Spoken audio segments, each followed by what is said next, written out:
Girls, in the production function lesson, till now we learnt what is production function, the economies and other things. Today we are going to learn isoquants. Already we have learnt in the consumption function, we learned the indifference curve analysis. Have you remembered what is indifference curve analysis?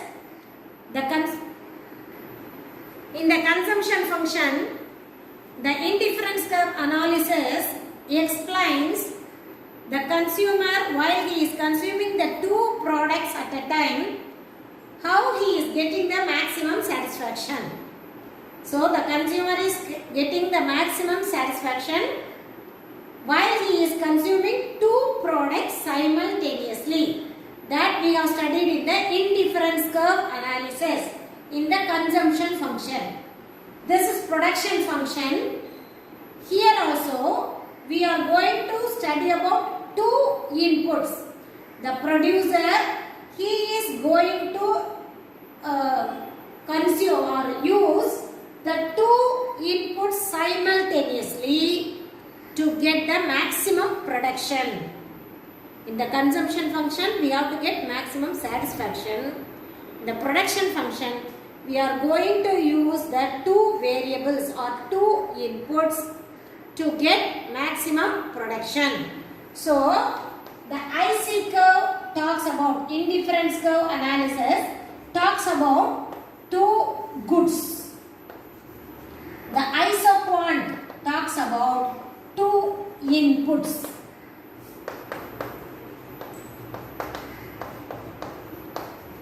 This is from the consumer side. This is from the producer side.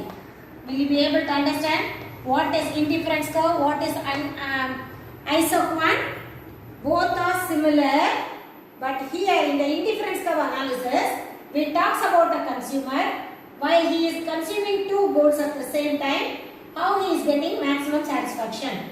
In the isoquants, we are going to study about the producer while he is using the two inputs, how he is getting the maximum production. The other name for isoquant curve is equal. These iso and quant derived from the Greek word. These words derived from the Greek word. The iso means equal. Quants means quantity.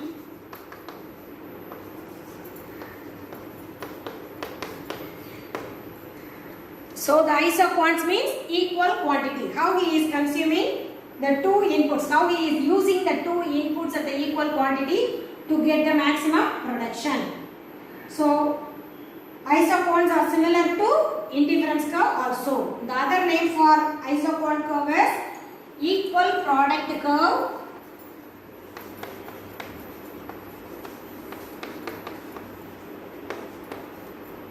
Product indifference curve.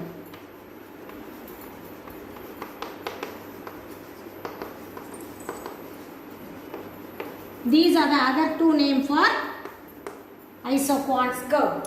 So, this is the meaning for isoquants. And we are going to see the definition of isoquant given by Ferguson. So, an isoquant is a curve showing all possible combinations of input physically capable of producing a given level of output. So, showing the possible combinations of inputs. So the producer, he is using two or three inputs at the same time to get the maximum level of production. This is isoquant curve. Now let us see the assumptions of isoquants. As in the indifference curve, we talks about two goods. The isoquants, we talks about two factors. I already told. Usually we take labor and capital. L and K only usually change because in the short period land will not be changed. Entrepreneur already we told he won't be changed. So here the two factors usually we assumed labor and the capital. So only two factors are used to produce the commodity. The two variable factors, that is land and capital, only used to produce a commodity.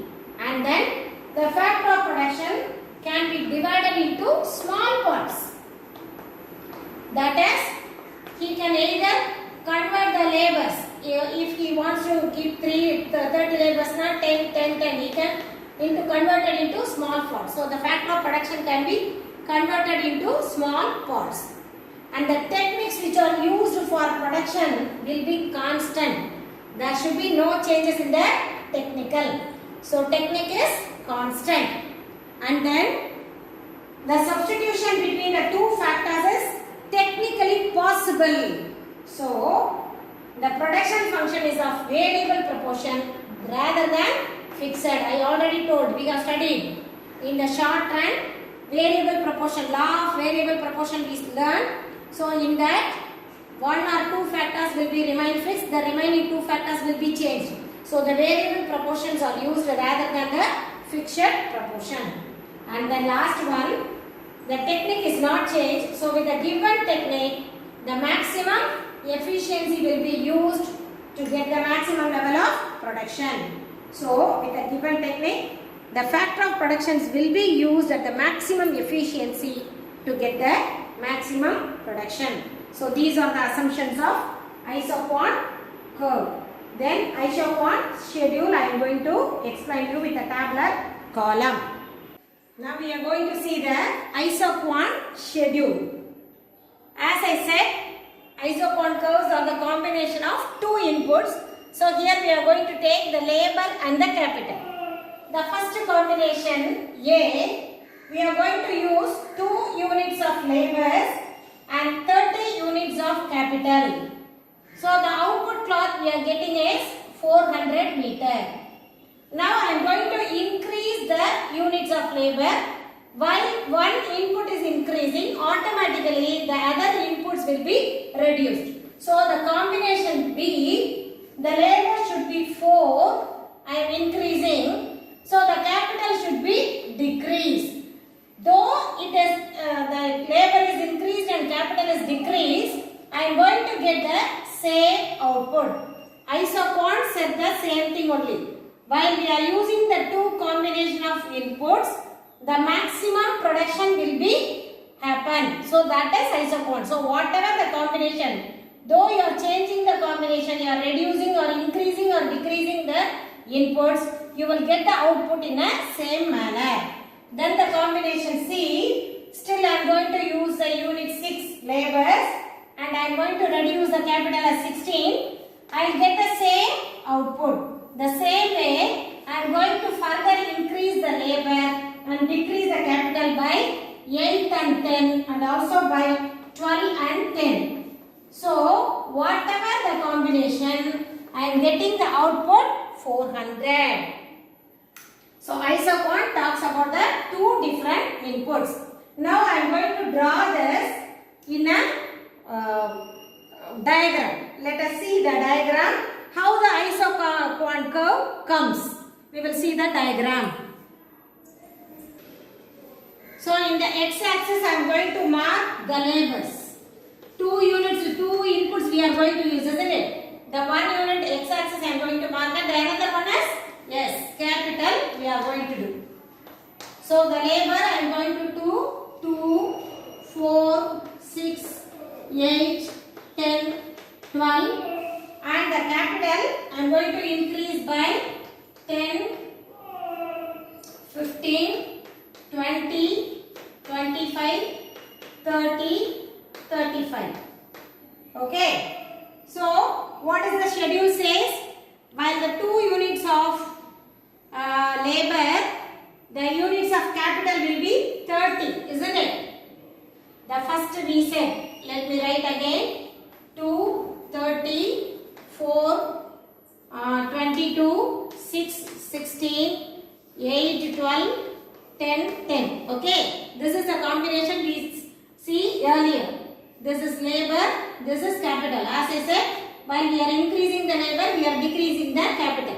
So now I am going to draw the curve for the data. While 2 labor, 30 capital, the labor is 4, the capital is 22, isn't it? It will be here. 4, 22. And if the labor is 6, it is 16. So it will comes here. 6, 16. And 8, 12. 10, 11, 12, 13, 14. Maybe 12 will be here. And the last one, 10, 10. Here also 10, here also 10. So if you join the curve points, what will you get? See here, 32 first combination, 4, 22 second combination, 6 labors and 16, 8 labors and 12, last one 10 labors and 10. So if you join the curve, this is isoquant curve. It is also like the IC curve, isn't it? Indifference curve. So as I said, it is similar to indifference analysis, but there we studied about two goods. Here we are going to study about two inputs. So in this isoquant curve, they are capable of producing the maximum production using the labor and the capital. They will produce the maximum production with the help of this isoquant curve. Will you be able to understand, girls? The same way as we studied the indifference map, we have here also we have isoquant map. That means the family or set of isoquant curves are called isoquant maps or isoquant family. Isoquant IQ1, IQ2. So, which is a maximum? This will be the higher level of production. High level production. The curve which is near to the origin will be low level production. This will be medium level.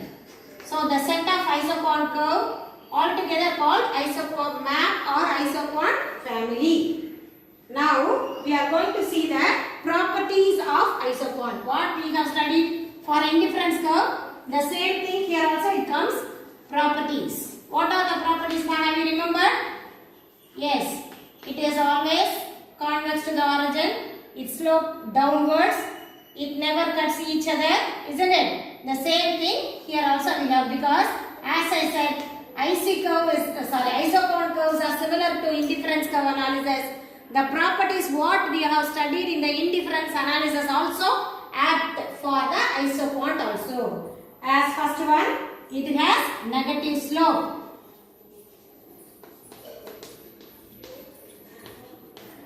So the negative slope always slope left to right downwards, that is negative slope. So the isoquant curve also always slope downwards, so it has negative slope.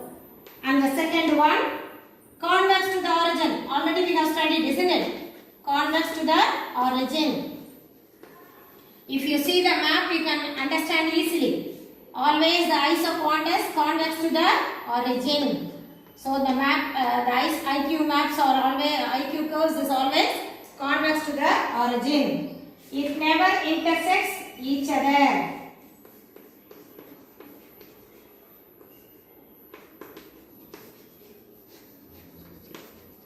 Never intersect each other. Always it will be parallel.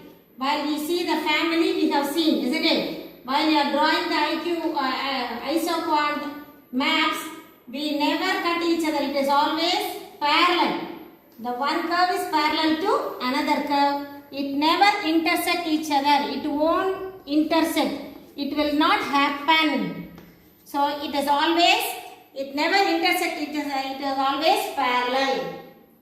And upper isoquant, as I said, the upper curve represents the high level, the lower curve represents the low level.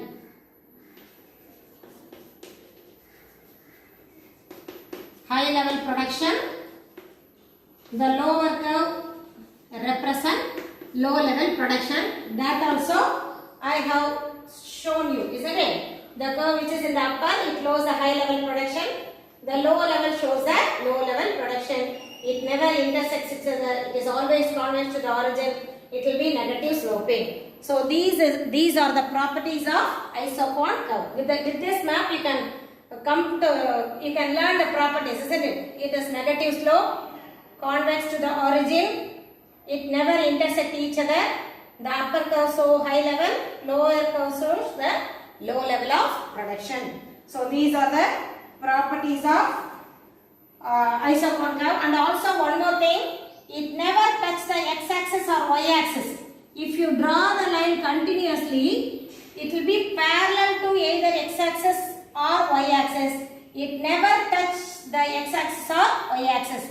Wherever I have drawn, you can see it never touches the x-axis or y-axis. Always it will be parallel. It never touch. Do you understand, girls? So it never touch x-axis or y-axis. These are all the properties of isoquant curves. The next one we are going to see the isoquant line, the isocost line. In the consumer equilibrium, you have studied the price line or budget line. Now you are going to see the isocost line. Now let us see the isocost line. Cost means the amount, the expenditure. So here, when they are using the two inputs, the combination of two inputs, cost, the total amount will be same. The first isoquant curve schedule we have learned, while they are using the two combinations, two inputs, they are getting the same output we studied in the first one. Isoquant curve schedule. This is isocost. Cost here we are talking about the money. So they are using the two inputs. While they are varying also, the cost should be same. This is isocost. Now, the unit of capital cost 30 rupees, a unit of labor cost 10 rupees. The total expenditure they are going to do is 120. It should be same. So I have written. The capital, first they are going to initiate with 4 unit of capital. So 4 into 30, 120. So there will be no unit of labor. Now they have planned to reduce the capital and to increase the labor. Now from 4, they reduce the capital into 3. Now the 120 is the cost. 3 30s are 90. 120 minus 90, 30. Unit of labor is 10. So 3 unit of labor they can appoint. Do you understand, girls? How 3 comes here? They are using 3 capital. Each unit of capital costs 30 rupees. So 90 rupees. The total expenditure they are going to spend is 120. 120 minus 90, 30. So each unit is 10. So they can use 3 units of labor here. The same way, still they are going to reduce the capital. So 2 into 30, 60. 120 minus 60, 60. So here they can increase the labor into 6. And then here 1 into 30, 30. So balance 90. They can increase the labor 9. And the last, they are not going to increase the capital. There will be 0 capital. Then there will be 12. Because all the 120 will come here. Do you understand, girls? So this is the isocost line. Using the different combination, 2 combination, they are going to spend the same amount. Now for this tabular column, I am going to draw a diagram, the isocost line. In the x-axis, as I am going to write the units of labor, and the y-axis I am going to write the units of capital. Now let me mark 2, 4, 6, 8, 10 and 12. Here I am going to mark 1, 2, 3, 4, 5. Okay. The first one, see, labor is 0 and capital is 4. So this is point A. Isn't it? The combination of A is labor. The combination of A is labor at 0, capital 4. So the combination A, labor is 0, capital is 4. So labor 0, capital 4, this is A combination. What is the combination of B? 3, 3. So you will get 3 here, 3 here. This is combination B, isn't it? And the combination C, 6, 2. 2, 6. And the combination D, 9 and 1.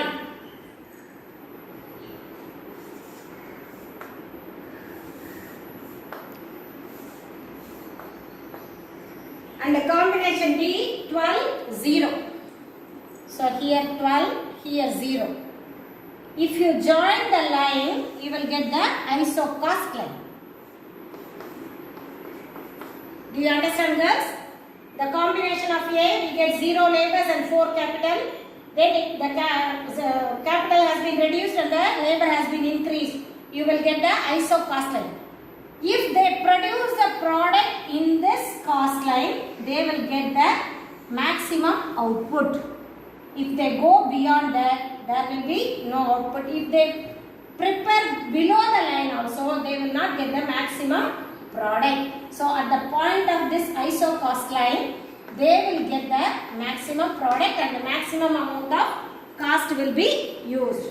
Do you understand, girls? This is isocost line.